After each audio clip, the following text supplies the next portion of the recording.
Making a persona has always been hard for me. So now that I know how to make a persona, I decided to help others with their mascot. Howdy boys and girls, and others, I'm Lacey Deer, or Lacey for short, and we are gonna make personas. Like I said in the intro, making a sona that I felt represented me was hard. With these tips, you can make your own sona that you like. Start with a mood board, please. This can help you get a feel or a vibe of your sona. Like, I love scenecore and the 60s to 80s and folklore core and breakcore.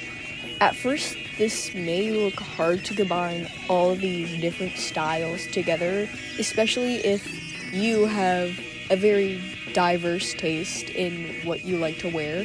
But trust me, there's a way to make it work. Inspiration.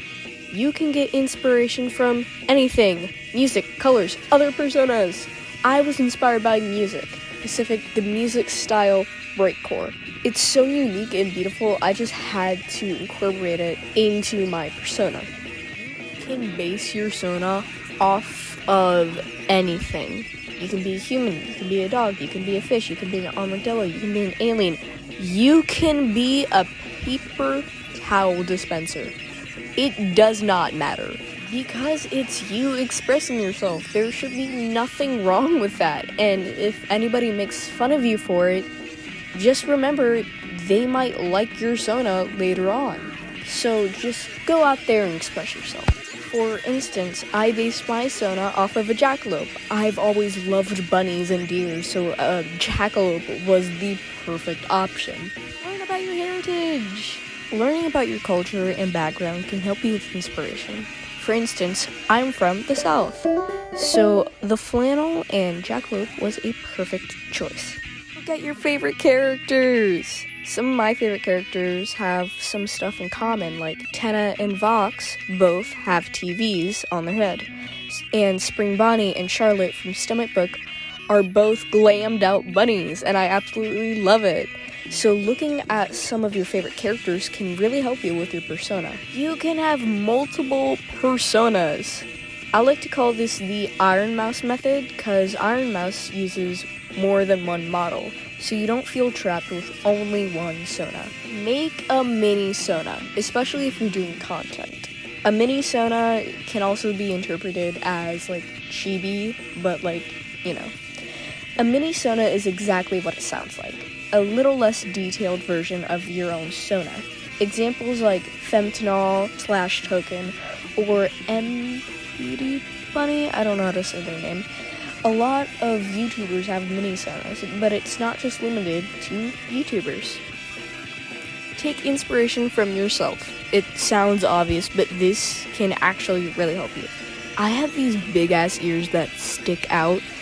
Look at them. So having them in my sona was important. Have fun. Having fun is kind of obvious, but if you're not having fun, then that means you don't really like your sona.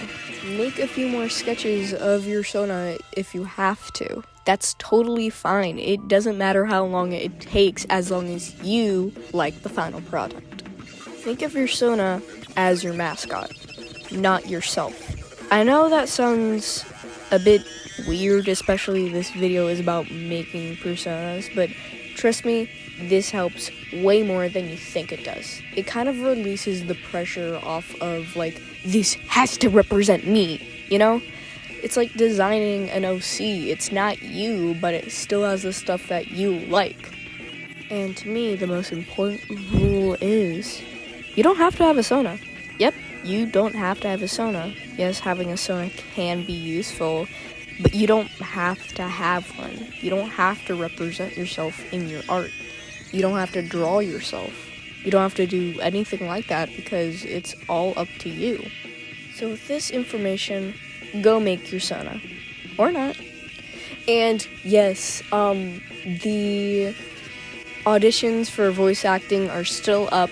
Don't worry, I haven't forgot about that. So if you would like to audition, maybe you can, please. That'd be nice. And of course, good morning, good afternoon, and good night. Bye!